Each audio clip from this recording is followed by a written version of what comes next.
We're going to move on now to Leinster Toulouse. This is the European aristocrats, the 4-star clash. The 4-star clash again, as we previewed twice this season. Now this is for the third time. Yeah, and it's 1-1. Both teams it is 1-1. have a win. Yeah. It's a fascinating game. We're both going to be at it. Yeah. Sunday afternoon at 3:00.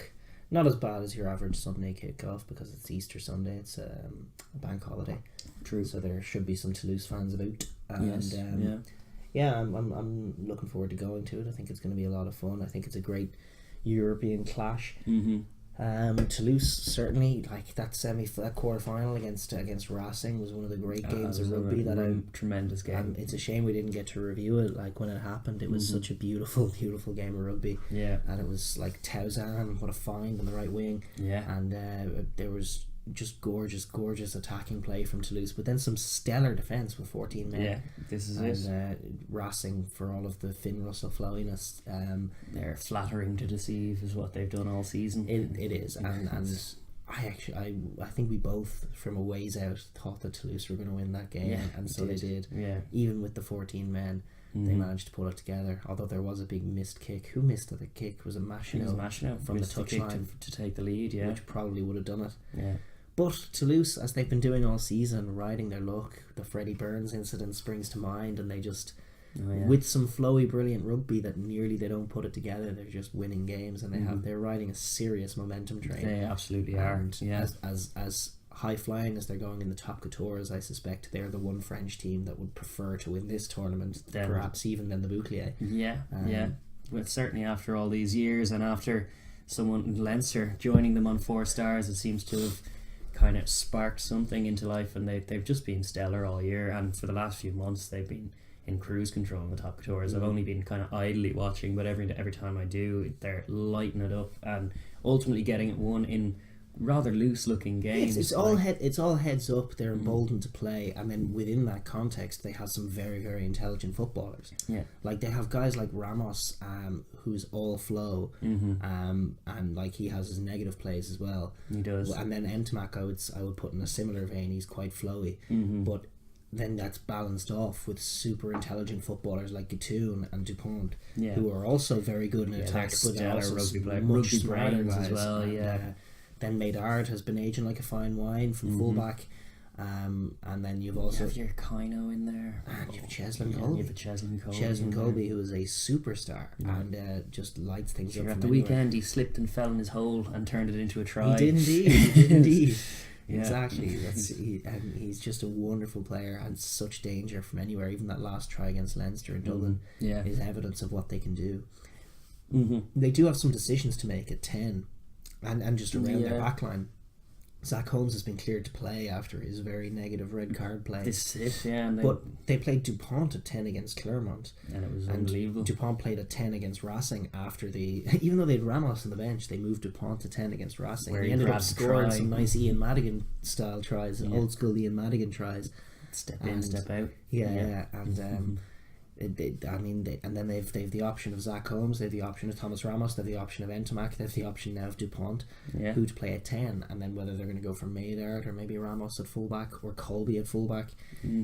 Whatever they do, it's a curious decision. They could even put Aki in the middle with Gattoon and leave Ntamack out, or put Ntamack at 10.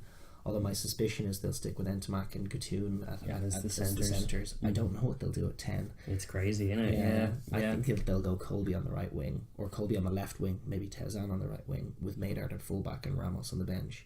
And then at 10, you could go Bezzy at 9 and Dupont at 10. It wouldn't surprise me to see them do that. It's not a terrible idea. I like Bezzy too. Bezzy's a decent scrummy, and you want your Dupont in there because he's making play after play. He's having some season, so you can't in all good conscience leave him out of the team.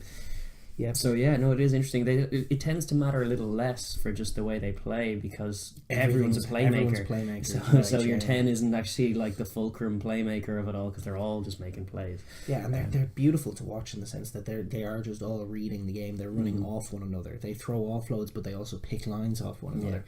Positive play. Yeah, and in sync with one another. They all understand what they're doing, and they do get a little loose, but they're fine with that because they want to open teams up. And they want to up the tempo to a helter-skelter pace where they feel they're more comfortable than their opposition in those kinds of environments. They will be They're not. It's living memory what Leinster did to them in the RDS, and that's like their last resounding defeat of the season was in the RDS to Leinster. So that's something that does impact on this game, despite the form guide showing Toulouse win. Leinster kind of stalling in their domestic competition. There's still a factor there. They do have the blueprint of what they did in Toulouse. Toulouse, and what it was the first and foremost. I know you'd see that game 28-27. Leinster did have some good plays. Toulouse had some good plays and ended up just narrowly winning it. But one of the early pictures to that game was when Leinster did try their carry game. It was like James Ryan was trying to get them go forward, and he was getting isolated and double teamed, and they were just knocking Leinster back, and Leinster weren't getting any of that momentum going. What they managed to do in Dublin, despite some excellent defence from Toulouse, was just hold the ball for so long, and it ended up breaking them down. But we've seen it fail a lot since then. We saw it fail at the weekend against Glasgow. Yeah, I mean Leinster, there was just one or two errors that stopped them from permanently holding the ball, but they still held the ball for an age, so much so that Johnny Gray made 43 tackles, just beyond shattering all records, because Leinster were holding the ball for so long and running off nine. running off nine, attacking the Johnny Gray channel apparently, doing it constantly, and they did end up getting some tries out of it. But the fact is that Glasgow, with much less possession, managed to comfortably outscore them, because their attack wasn't offering enough, and Glasgow's defence was patient and did its work, and then when they got the turnovers and when they got the chance to use the ball, they were just more effective at doing so. And it's a very familiar template for Toulouse, and they've beaten Leinster already this year. They've witnessed what England did to Ireland, playing in a similar way, what Wales did. They do have the negative template of what happened to France when Ireland played like you'd expect Leinster to play, and with that very much hold possession, break them down, camp in the 22, go through 40 plus phases, and then kill them and tire them out. And that's what Leinster did to Toulouse in Dublin. That's what France had done to them in Dublin, and that'll be a concern for Toulouse, as well as the fact that they've no real poach men. They don't. That's why it's so effective against them. It was the same with France. It's like you can't. If you're just going to fan out and tackle, we're very, very content and competent at it's not just fan out though. It's like what has to happen is line speed. I mean, what was curious was that last try that Glasgow scored against Leinster at the weekend in the Pro 14, when Leinster were just done. Basically, they had been carrying, and they had to keep the ball alive because it was in the red, and they still wanted to go for a losing bonus point.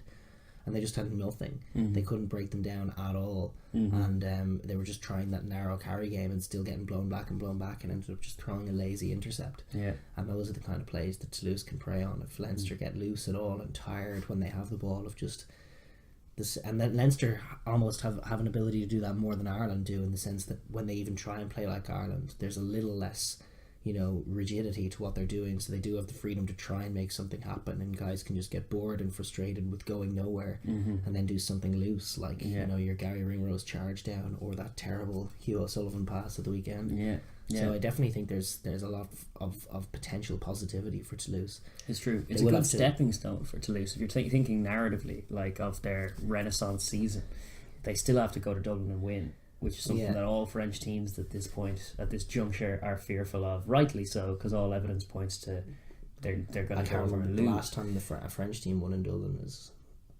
forever ago. Probably 2011 in the Six Nations. I can't think of a time since. No, it would have been 2011. No, it would have been 2012 in December, when Clermont did it. Clermont, yes. But that's 7 years ago. That is, and it's also Clermont. So it's all evidence points to Dublin being a losing fixture for them.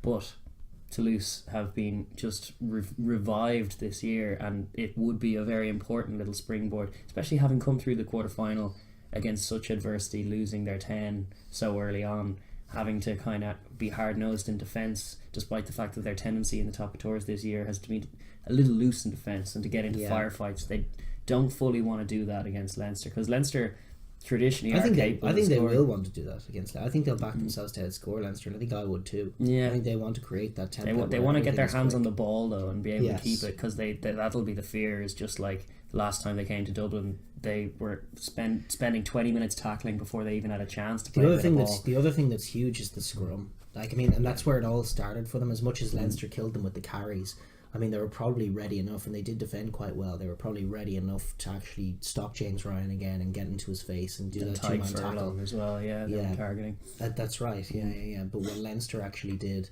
very early doors was actually Cian Healy pretty much cracked Famuina in the scrum. He lasted, what was it, 30 minutes or 32 minutes? And it was an expensive time for him, and he's a very good player, but Cian Healy outdid him in the scrum and actually kind of hurt him a little bit. I think in one contact he hurt his shoulder, and that was the beginning of the end already. And it was an avenue for penalties, which Leinster kicked into the corner. Famuina was then just very tired, and he was just like almost a dead body around the pitch. They were almost defending with 14. They were running into him in many of the many phases they were going through. It was easy to target Famuina and run into him. When you have a prop matchup like that, the tendency is for things to go the way they've gone.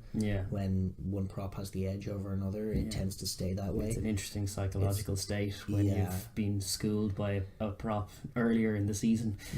So it's a big game for their scrum, and they'll, like, if they get loose and they knock balls on, then there'll be scrums, and every knock on from them could be penalty Leinster. Yeah, exactly, doubly punished. So they're going to have to be careful in that regard, and the scrum is definitely a big area that they're going to be concerned about. Sure. So they have positives and negatives to look at. They're very much a good rugby team, but I think it's going to be go for broke, try and get your attacking game going. But the key is going to be whether or not they can get their hands on the ball. This is true. From Leinster's perspective, it's like we've been talking about finding a bit of form. It's been a curious thing because like normally Leinster's depth is such that we tend to navigate the Six Nations time better than most other teams in terms of rotating squad, getting a few results on the board anyway. Whereas this season's been curious in that they've known they've qualified for the home semi-final anyway. They did the business in the Six Nations period. But months in advance. Helped quite a bit by the fact that Ross Byrne got dropped from the Ireland squad and was just playing for them. Ross Byrne's been sensational for them this year, although he had a very rough game last week against Glasgow. True. They have a decision to make on what kind of game they want to play. We've been discussing this like they're going to go back to the way that Ireland played this Six Nations, the way that they beat Toulouse, the way that Ireland beat France. The way Leinster have been looking a little bit more this season as well. The emphasis is on your Cian Healys and your James Ryans and not so much your James Lowe's and your Jordan Larmers. It's very tight, it's very controlling, it's very narrow at times, it's very off nine. It is a tempo and rhythm game, like the way that they scored that try against Ulster where they were moving the ball a little bit from left to right in the middle of the pitch. But it was very much controlled, hold the ball, and then the space came in the middle and Jack Conan went. And that was a very good try from Leinster. That was more of an old school Leinster try. But it very much comes from a place of we're holding the ball. It'll be an interesting decision to see whether they want to just be clinical in attack or whether they want to emphasise breaking Toulouse down by making them make tackles. And I've just... Like, we were raving about it when it happened against Toulouse, we were raving about it when it happened against France, but we've seen it fail a lot. Yeah, well, we were raving about it last season when Ireland were doing it routinely as well, going through 30 plus phases without looking like scoring a try, but also kind of tiring the other team out by having them make a load of tackles.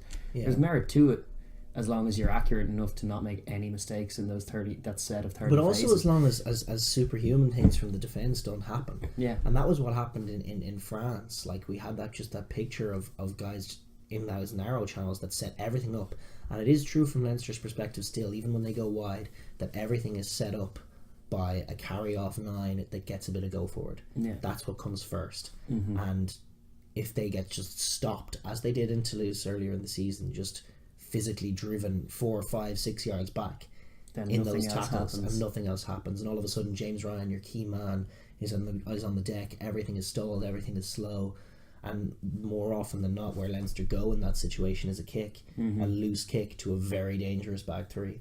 So I mean, that's a winning picture for Toulouse, and that's a very scary picture for Leinster. The other option is to throw your James Lowe in, your Larmour in, your Gary Ringrose in, your Robbie Henshaw in, your Johnny Sexton in. Big names, not one of them in form, apart from Jordan Larmour. And hope that they make something happen. Give them license to play rugby, give them license to go blow for blow against Toulouse. Toulouse's defence does leak some tries. They're all very smart players. They have good shapes within Leinster. They have like a load of patterns that they can fall back on, and hopefully they've been looking through some tape and deciding which ones to suit and which ones to use against Toulouse, and then going to score tries against them, emboldening them in defence to have your Gary Ringrose and your Robbie Henshaws make reads and stop Toulouse from doing what they do when they try and access the outside channels, stopping them from doing that. Gary Ringrose had a very good game in Dublin from a defensive point of view. It was probably the best game he's played all season, the way he shut down Chesney and Colby. Or against Toulouse, yeah, that's true. He was actually on Colby watch for most of the game. And it worked very well. He did, because he's a kind of an elusive runner too. He kind of understands some of what Colby's looking for and trying to do. It's a good option to have him cover him because he has the pace to navigate that too. But it's like just the form guide is so questionable, and like we saw Robbie Henshaw back for the first time since the England game where he played at fullback. And he had a shocker against Glasgow. He looked really poor. Was falling on the wrong side, giving away sloppy penalties. Was a non-entity. Inane, a non-entity. Mind you, him and Tamani as a centre partnership. Tamani played better than he did, but I'm just thinking there's no spark in that centre partnership at all. There's nothing. Well, there definitely is with Gary. But I feel like emboldening the guys to make decisions and getting a load of attacking minds on the pitch and allowing them to run some patterns and shapes, but also to allowing them to make reads and make decisions and backing themselves to beat Toulouse and be the world class players that we know they can be might be the way forward. But then conversely, you could see two Carneys instead, and that's the other approach. That's what you'll see if Leinster are going to just try and hold the ball. Either way, I'm not sure if I like selecting Sexton, I have to say. I just the non-entity as club captain.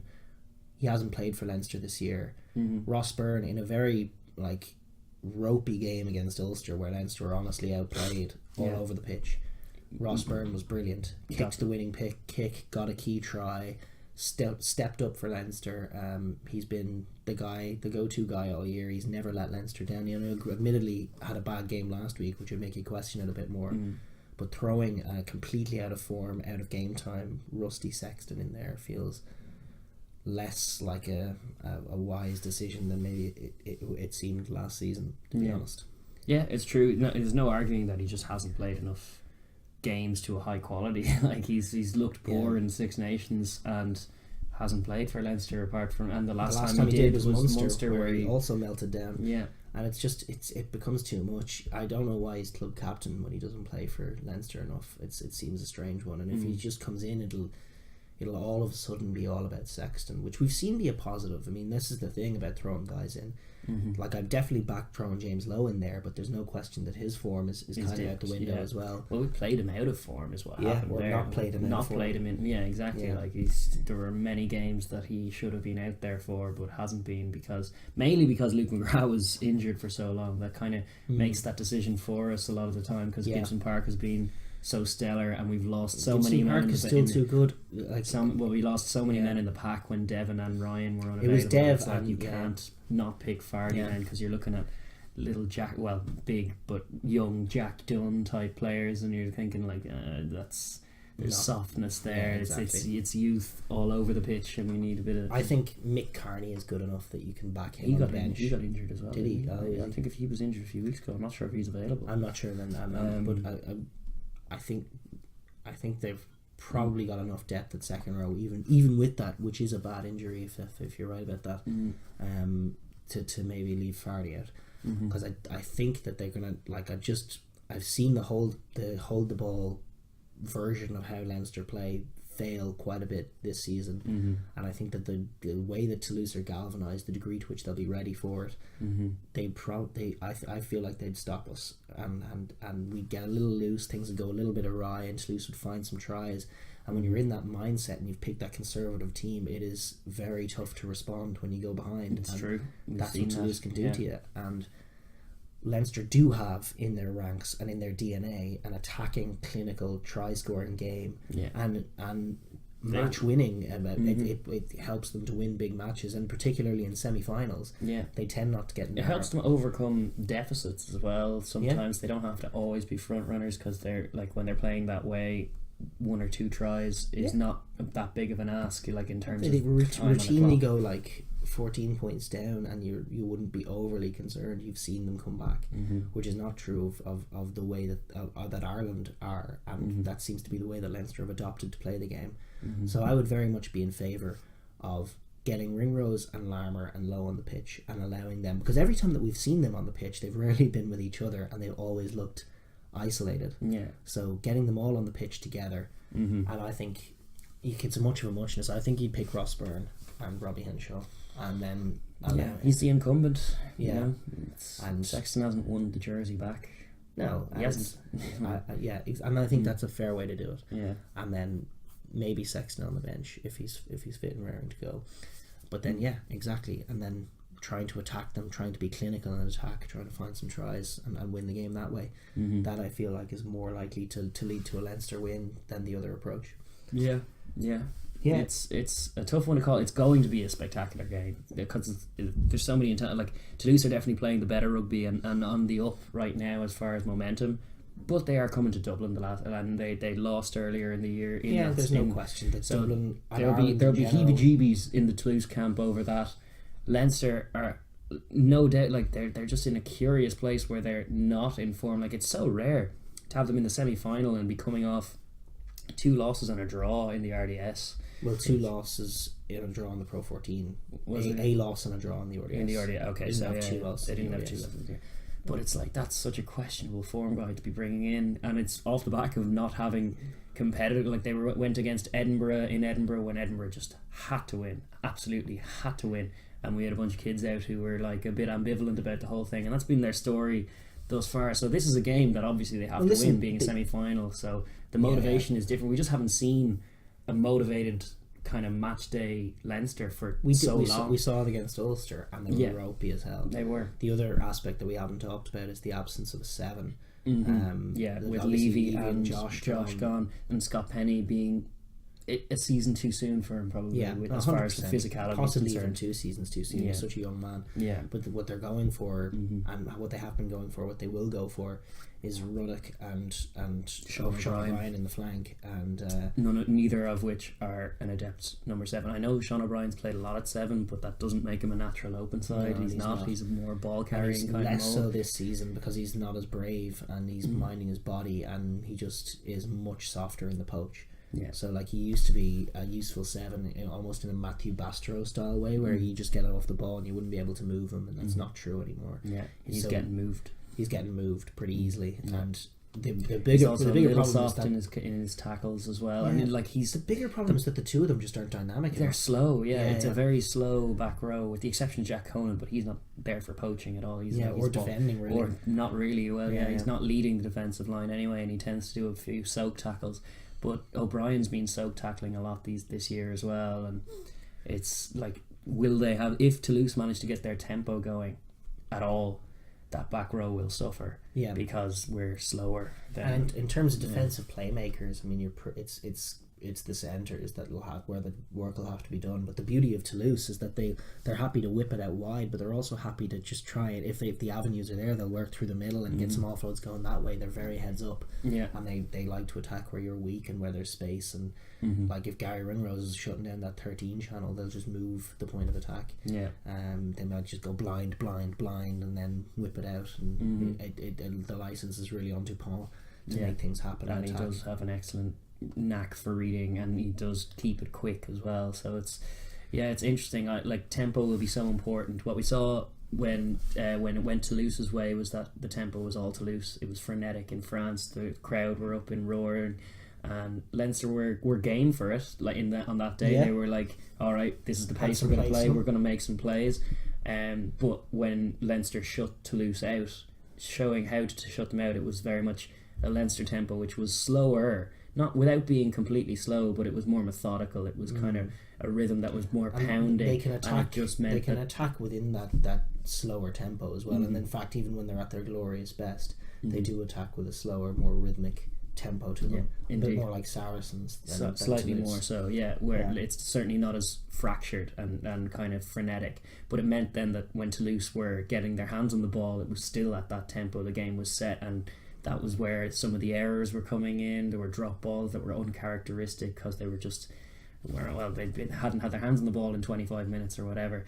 So it's been like we've seen kind of the picture that both teams want to present or want to paint in this contest, and it's up to whoever is more successful on the day. You'll get a hint of that in the first 20 minutes, but obviously there'll be big moments from then on as well, and it's up in the air. I think you'll know who's going to win this game early doors. Well, certainly by about 50-60 minutes.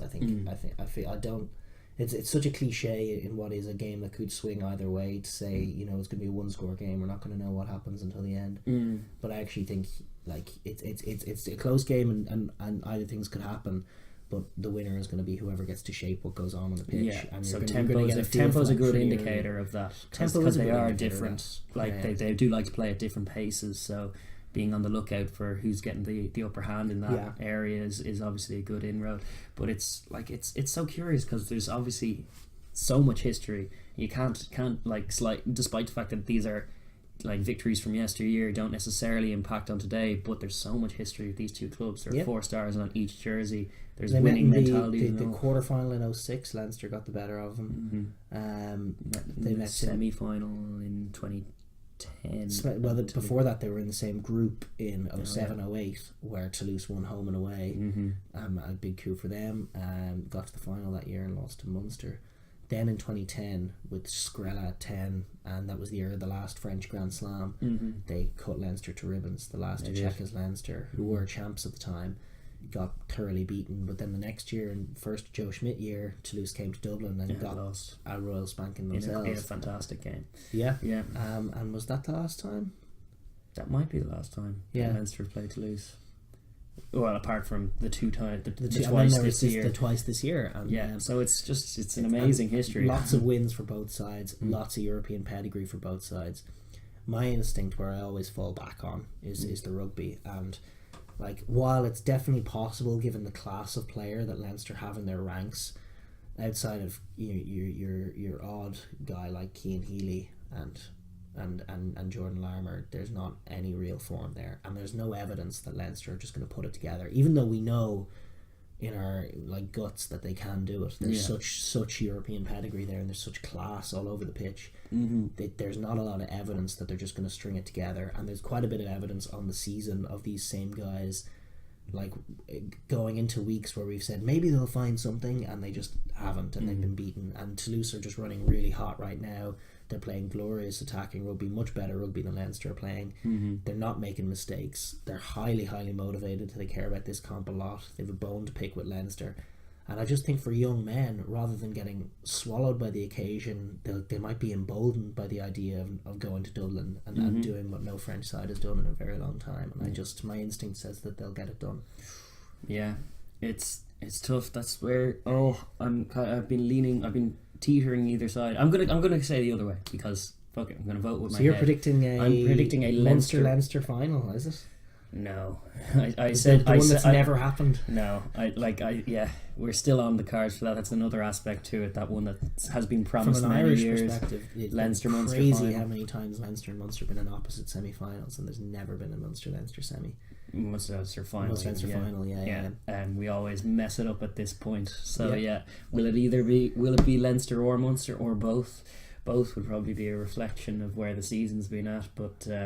Both to slip up as in, but that's what my instinct says. It's just what's been happening. But Leinster do have a history of booking trends negative Irish trends and managing to pull things off. Yeah, but Toulouse are very, very good. This is it. Yeah. Well, I'm going to say Leinster, despite some of the thoughts that I'm thinking. Well, listen, that's I'm seeing. Good news for Leinster because you have a better record calling these games than I do. Well, come on, Leinster, so yeah. But it's going to be a great game, though. Yeah, and a huge European weekend. We're very much looking forward to it. Thanks for watching the Overlap Rugby podcast. If you enjoyed that video, please like down below and subscribe for more videos. And please enter the comments section to join our conversation. Thanks.